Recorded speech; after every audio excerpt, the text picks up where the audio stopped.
Apple reported earnings Tuesday that were a surprise to people used to them rolling up big numbers. Sales of the iPhone, Apple's signature product, which accounts for roughly 2/3 of its sales, were basically flat. For the company as a whole, revenue grew less than 2%, which is a lot slower than it's been in recent quarters, to about $76 billion.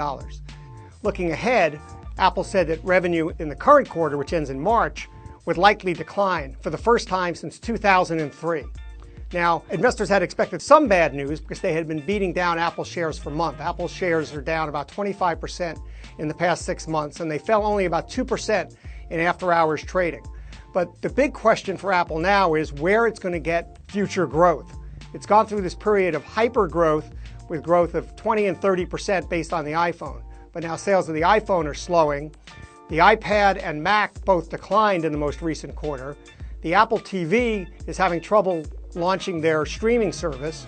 Apple's working on a car, but that won't be ready for at least 5 years, and the head of the program quit last week, according to a story in the Wall Street Journal. So the question ahead for Apple is how it's going to reignite the sales growth that the company and its investors have been used to for the past few years, and which propelled Apple into being the most valuable company in the world by market cap.